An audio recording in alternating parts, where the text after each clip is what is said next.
Hello friends, welcome to FineGap and myself Muhammad Fahim Hassan. In today's video, we are going to teach you how you can integrate the GitHub Copilot in your Visual Studio Code and use this to write code in your applications. So we will learn from scratch. Without any delay, let's start.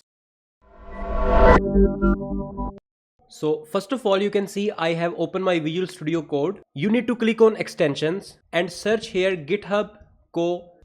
You can see the first result and currently it have 40 millions downloads. So click on it. You will see an install button here. So just click on that to install GitHub Copilot extension. The next step is you need to sign into this extension. So maybe you can click on this icon. You can see the icon below and here it will ask you to sign in. So you just need to click on that sign in and it will take you to a separate browser, and from there you can just click on continue, same as when you log in as a Google and you click continue with Google. So that's it, and you will be signed into your this GitHub Copilot.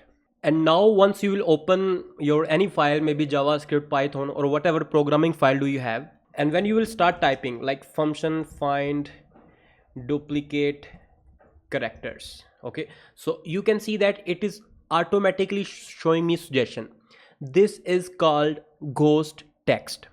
You can press tab to use this code, and once you will do that, this code will automatically written in your code editor. If you want to check either your GitHub Copilot you have logged in or not, you can simply click on this icon. It will show you either you have signed into your GitHub Copilot or not. The second method of writing code is you can also write here a comment like write a function to fetch data from Google API, for instance. Obviously this is a very generic.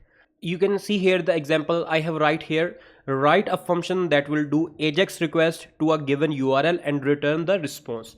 And once I will press tab, so you can see that we have this function fetch data and we can pass our URL and it will automatically fetch the resources from that specific URL. The next usage is for instance, if user type here get random number, and you can see that it is showing you the suggestion. And if you want only a specific code, you can press control and arrow key. Okay, so if you only want to keep a specific code, you can see that I only took this code only from its suggestion. Okay, next if you will write here a comment that write a function that will add numbers from an array and return the sum, and if you will press control and enter.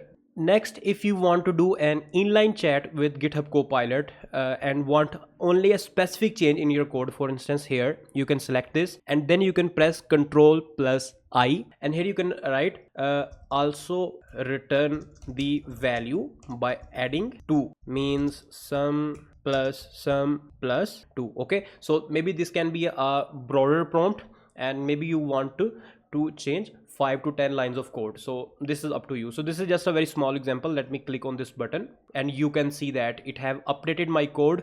Let me click on accept and you can see that now it is returning the value by adding 2 more in my total. So this is how simple it is to use GitHub. So I hope that this video will be give you a kickstarter that how you can integrate the GitHub Copilot in your Visual Studio Code. And if you have any question, you can ask us in the comment section. We will try to answer your question, and please subscribe to our YouTube channel for our regular videos. And finally, thanks for watching.